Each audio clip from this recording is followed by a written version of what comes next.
This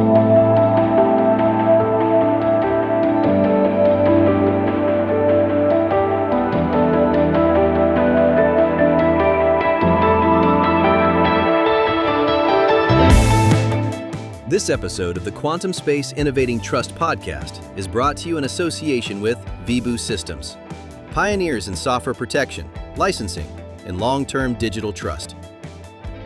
Quantum computing is no longer theoretical, and it poses a fundamental challenge to today's cryptography. Methods like RSA and ECC will not survive the quantum era. With its next code meter generation, Vibu Systems is already preparing a smooth, compatible transition to post-quantum ready security across hardware, software, and cloud licensing. Discover how CodeMeter is being engineered for the post-quantum future and why preparing early is the only safe strategy. Visit vibu.com/PQC today.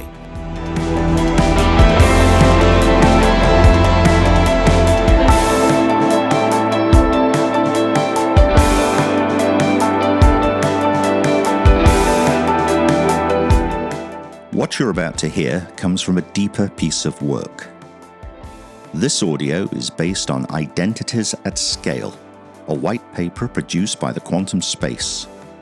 It's the result of several months of research, analysis, and editorial work looking at how Europe's digital identity ambitions are moving from pilot projects into real-world infrastructure. The white paper was developed to answer a simple but uncomfortable question. How do you take digital identity from controlled trials and PowerPoint diagrams and make it work at national and continental scale? As Europe accelerates towards the rollout of the European Digital Identity Wallet, we saw a widening gap between political intent, technical architecture, and operational reality. Identities at Scale exist to explore that gap, not from a marketing perspective, but from the viewpoint of infrastructure, security, governance, and long-term trust. This audio deep dive is drawn directly from that research. It's not a summary, and it's not a press release. It's a guided walkthrough of the challenges, trade-offs, and decisions that sit underneath Europe's digital identity strategy. In the following segment, you'll hear a narrated deep dive into the core themes of the white paper, from wallet architectures and trust anchors to scalability, certification, and what production-ready really means in a European context. This is where theory meets implementation. Let's go. Welcome to the Deep Dive. Today we are going straight to the core of one of the world's largest and most complex digital projects. Our mission is focused entirely on the European Digital Identity Wallet Initiative, UDUI. And we aren't looking at this just as a tech challenge, we're looking at it as an infrastructure challenge. For those just catching up, this isn't simply a new government app. This is Europe's deliberate attempt to establish digital identity as shared public infrastructure. It's about creating a common, secure layer for all of us, for citizens and businesses, to interact online no matter where you are on the continent. That framing is, I think, essential. Our source material today really shows this critical yet often misunderstood tension. The pilot programs, they've been successful. They've shown the tech is feasible. The wallets can Very work. functional. Exactly. But there is a huge and growing gap between that initial pilot success and, achieving reliable, secure operation at a massive scale, population and enterprise scale. And that distinction, feasibility versus scale, that is absolutely everything right now. This whole initiative is enabled by the IDES 2.0 revision. So we've moved past the basic question of if these wallets are possible. The real challenge now is how. How does Europe operate these incredibly complex systems reliably for hundreds of millions of people? Right. How do you manage governance, liability, and trust across dozens of different legal and tech jurisdictions? It's a huge question. And that's the steep climb we're charting for you. First, we need to understand the foundations, why Europe even needed this massive overhaul in the first place. Which means looking at the limits of the original ideas. Then we'll dive into what the national pilots are telling us about this structurally uneven path. Yeah. And finally, we have to lift the hood and confront what we're calling the hidden layers of complexity, the stuff that has to work long before you even see the wallet. Okay, so let's unpack this. Europe already had the original IDS regulation from 2014. It was supposed to create a legal framework for cross-border ID. So why the massive revision? Why didn't it work? Well, the first version, IDS 1.0, it had some success, but it suffered from a really fundamental flaw. It was designed to make countries recognize each other's national EID schemes. So, one country had to accept the digital ID issued by another. But in practice, that just reinforced what our sources are calling a patchwork of nationally anchored systems. A patchwork, They're exactly. connected by regulation, sure, but not by any kind of operational coherence. It was legally meant to work, but practically it was a nightmare to use. That's it. The result was just a ton of friction for citizens moving across borders. You had inconsistent experiences, and the integration costs were they were prohibitive for private companies to actually adopt it. So the framework was there on paper, but the smooth interoperability just wasn't. And then, as we got into the late 2010s, you had these huge structural pressures building up that the old system just couldn't handle. What were the biggest drivers forcing that overhaul? I'd say there were three massive forces. First, just the hypergrowth of cross-border digital services. We're talking banking, finance, health records, mobility. All of these things needed seamless, high-assurance identity that a patchwork couldn't deliver. Okay, that makes sense. What else? Second, very real concerns over strategic autonomy. Europe was becoming more and more reliant on non-European identity providers, on big tech platforms, and that's a major geopolitical risk. And crucially, the third one, the regulatory side. Yeah. You had this simultaneous demand for much stronger verification, like for anti-money laundering rules, but at the same time, users were demanding more control over their data. Exactly. More control and data minimization, only share what's necessary. That created this huge tension. A tension that defined the whole shift to IDS 2.0. It did. The new framework doesn't really focus on recognizing the old national systems. Instead, it introduces the EUDI wallet as a common interaction layer. And this is the big conceptual breakthrough. I see. So it's moving from identity being this single card or a single service to a modular ecosystem. You're not showing your entire ID anymore. You're just presenting the specific bits of information needed. Precisely. You use the wallet to store and present what are called verifiable credentials, a proof of your age, a professional qualification, a driver's license, all from trusted sources. The wallet is the interface. But it's just the tip of the iceberg. And that realization brings us to the core idea behind EUDI. Digital identity has to be treated as robust, shared infrastructure. It's not just an app. Infrastructure that has to somehow knit together the incredibly diverse legal and tech landscape of an entire continent. That sounds monumental. Which brings us to the real-world testing. EUDI is unfolding through these large-scale pilots, or LSPs, across the continent. But the source material is clear. This is not one single effort. It's a series of nationally shaped experiments. The progress is fundamentally uneven. So what does that divergence actually look like on the ground? It's fascinating because the divergence is structural. You see, the different national governance models, they filter the EU framework. And that leads to three very distinct approaches and trade-offs. You can't really get EUDI without understanding these national starting points. Okay, so let's start with one of the most cautious ones, Germany. Right. In Germany, the federal structure itself, it imposes this very high bar for legal certainty.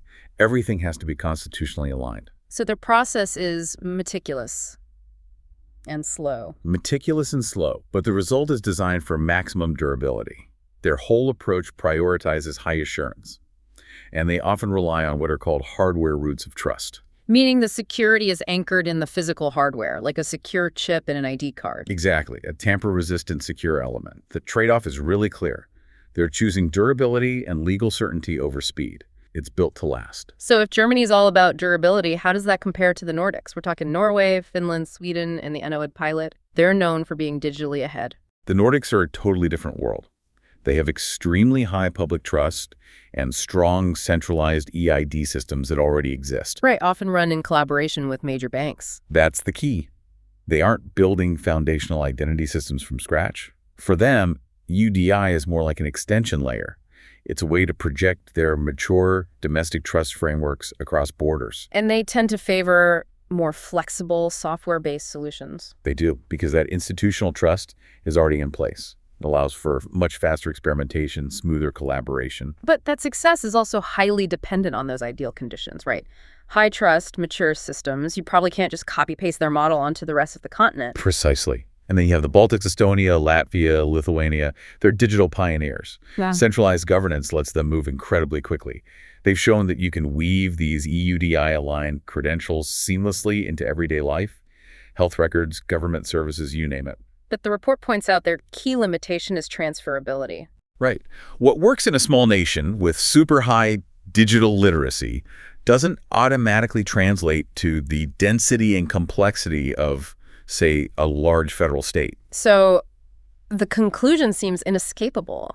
Uneven progress is just a structural reality of this whole project. It is, and that's okay. But we have to be vigilant about what's called pilot theater. Pilot theater. Yeah, where these highly visible, successful national experiments, they mask the deeper, unresolved structural issues. The issues that only pop up when you try to connect everything at full population scale. So we're seeing 3 very different roads being built to the same destination. That has to be a massive coordination problem.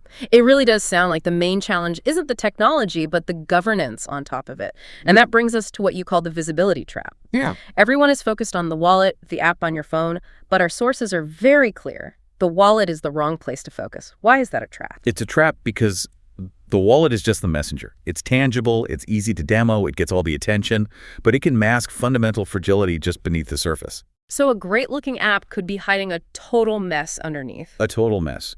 The real work, the hard work, is in the hidden layers of trust infrastructure. A beautiful application means nothing if the systems supporting it are brittle. Okay, so what are these hidden layers that pilots tend to underexpose? They fall into 2 big categories. First, you have the operational layer. Credential issuers, attribute providers, trust registries, verification services. And here, the really critical challenge is lifecycle management at scale. Explain that. I mean, the idea that a credential isn't static, that makes sense. But what specific events keep system architects up at night when you're designing for a whole continent? It's the continuous, unpredictable stream of just life events for 450 million people. It's lost phones, it's mass revocations after a security breach. It's the process of securely recovering your identity on a new device. And updating security protocols in real time. All of that. Pilots usually operate in this safe space where they show it works once. Production requires handling these continuous failures and edge cases reliably every single minute of every day. That makes perfect sense. Okay, so beyond the operational mechanics, you mentioned governance, the ultimate sticking point for businesses. This raises an important question. What actually gives a digital credential its value? It's not just the fancy cryptography. It's the governance, the liability models behind it. Fundamentally, when an assertion fails, say, a proof of a professional qualification turns out to be false, who is responsible? Right. That's the billion-dollar question for a large bank or an airline that's deciding whether to accept this new ID. Absolutely. The questions of who accredits the issuers and how are financial disputes resolved across borders when a transaction was based on a bad credential. These are often deferred in pilots, but in production, they are the ultimate barrier to adoption. Without clear answers on liability, the private sector will just stick to low-value transactions. Let's shift to that enterprise reality check then. What does EUDI actually mean for a large organization that's already invested millions in its own identity and access management, its IAM systems? Are they just going to rip everything out? No, absolutely not. The sources are definitive on this. EUDI will not replace existing enterprise IAM systems. It's not going to be a universal login for everything. Instead, enterprises will treat the EUDI wallet as an external, highly trusted source of verified attributes. It's similar to how they might treat a high-assurance bank ID today. So we're looking at what you called selective adoption. Organizations are going to cherry pick where they use it. They will. They'll integrate it where the credentials dramatically improve assurance or reduce regulatory costs or simplify a cross-border process. Like financial services for Know Your Customer checks? Perfect example. Or universities verifying professional degrees instantly across the EU. It's an augmentation tool, not a replacement. And as we've established, the single biggest factor determining how fast they adopt it, beyond the tech integration, is going to be that liability barrier. That's the commercial reality. Enterprises need clear liability frameworks. They need to know who is on the hook when they rely on an issuer's false assertion. Until that risk is quantified and managed, adoption in high-value workflows will be very slow. Now, beyond those immediate barriers, The paper touches on two long-term scaling challenges. These demand a vision measured in decades. The first is the roots of trust challenge, which we saw in the national pilots. This is a fundamental infrastructure decision. For high-assurance use cases, you prefer stronger security through hardware roots of trust, those dedicated, tamper-resistant chips. Right, but for flexibility and just getting it out to everyone. For that, you might prefer software roots of trust, which rely on the security of the phone's operating system. The infrastructure has to be designed to accommodate both, because different use cases need different levels of assurance. And the second challenge is even more demanding. Planning for cryptographic agility. Building something that's meant to last for decades. That's planning for a post-quantum future. If your identity infrastructure is going to endure for 30 or 50 years, you have to anticipate fundamental shifts in cryptography. You have to be able to swap out the security algorithms later. You do. You have to build mechanisms now that allow for that kind of adaptation without a complete system replacement. That level of long-term vision is an absolute prerequisite. So we've proven the tech works in pilots, but now we're staring down the barrel of production. What does moving beyond that safe space of experimentation really require from European governments? It requires explicit commitments that pilots just can't resolve on their own. You need clear and funded operational ownership. Who runs the shared infrastructure day to day? And how is it paid for? Exactly. Sustainable funding models that go way beyond short-term EU program cycles. And you need governance mechanisms that can scale and adapt as this thing gets adopted, which means they need to be agile. And without those three core commitments, the sources warn that EDI risks staying a permanent pilot program, a proof of concept that's strategically important but operationally incomplete. If we connect this to the bigger picture, the EUDI rollout is going to be measured in years, not in pilot cycles or, some deadline countdown. The path will be gradual and uneven and incremental. And what's so fascinating is the paradox of what success looks like for infrastructure. It is. One of the strongest indicators that EUDI has actually succeeded will be that it's largely invisible to you, the user. It just works. It just works.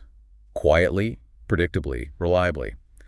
When attributes are verified without you having to stop and think about the mechanism, then it has succeeded as true infrastructure. It just recedes into the background of your life. That's a really powerful metric. And if Europe truly pulls this off, operating a federated, rights-respecting digital identity framework at this scale, it will have achieved something genuinely rare in global technology governance. And the geopolitical implications of that are profound. So our provocative thought for you to take away is this. EUDI's success demonstrates a credible, democratic, and rights-respecting alternative to the proprietary, platform-centric identity models that dominate the rest of the world. It sets a new global expectation for how digital trust can be built and governed in the digital age, and that expectation is maybe the most valuable export Europe can offer.